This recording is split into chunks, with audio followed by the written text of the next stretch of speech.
কথা ধারাবাহিকের আজকের পর্বে দেখা যায় যে সকলে মিলে কথাকে ট্রেনিং দেওয়ার জন্য তৈরি করে দেয়, যেন যে কোনো বিপদের মধ্যে নিজেকে বাঁচিয়ে রাখতে পারে। ট্রেনিং দেওয়ার মধ্যেই কথা অগ্নির কথা ভেবে মনে মনে বলে যে যেভাবেই হোক আপনার জন্য হলেও আমাকে এই ট্রেনিংটা গ্রহণ করতে হবে। ট্রেনিং করার সময় বহুবার সকলে মিলে কথাকে সাহস দিয়ে বলে তুমি পারবে, তুমি সামনের দিকে এগিয়ে যাও। অন্যদিকে অগ্নিকে দেখানো হয়, অগ্নি ভাবতে থাকে যে যেভাবেই হোক আমাকে এখান থেকে বেরিয়ে যেতে হবে। ঠিক সেই মুহূর্তেই অগ্নি ভাবতে থাকে যে আমার জন্য খাবার নিয়ে ঠিক সেই মুহূর্তেই শুধু দরজাটা খোলা হয়, তখনই আমাকে বেরিয়ে যেতে হবে। ভাবতে থাকে যদি কথার কাছে কোনোভাবে একটু খবর পাঠাতে পারতো। তখনই মাথায় আসে যেই মহিলা তাকে খাবার দিতে আসে তারই একটা বাচ্চা আছে, কিন্তু সেই বাচ্চাটাকে দিয়ে কিভাবেই বা কথার কাছে ক্লু পাঠাবে সেটাই বুঝতে পারে না। তখনই অগ্নি চারপাশটা খুঁজে একটু কালি ও এক টুকরো কাগজ পায়, সেখানে কিছু এঁকে রাখে কথার জন্য ক্লু হিসেবে পাঠানোর জন্য।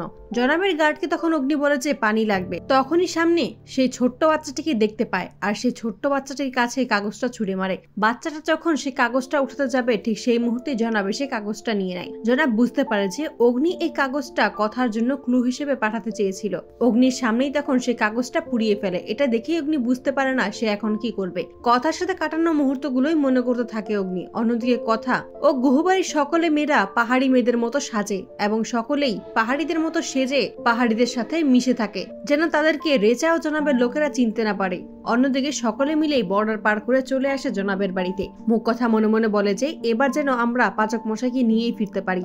ঘরে এসে কথা সকলের উদ্দেশ্যে বলে আমাদের হাতে শুধুমাত্র 2 দিন সময় আছে, এরই মধ্যে পাচক মশাইকে খুঁজে নিয়ে যেতে হবে, আর এখান থেকেই আমার বাকি প্রশিক্ষণ শেষ করতে হবে। তখনই জনাবের ছবি দেখতে পায় কথা। তখনই সেখানে একজন মহিলা এসে বলে উনিই আমার স্বামী। তখন কথা মনে মনে ভাবে যে এবার এখানে থেকেই জনাবের বিরুদ্ধে নিজেকে তৈরি করতে হবে।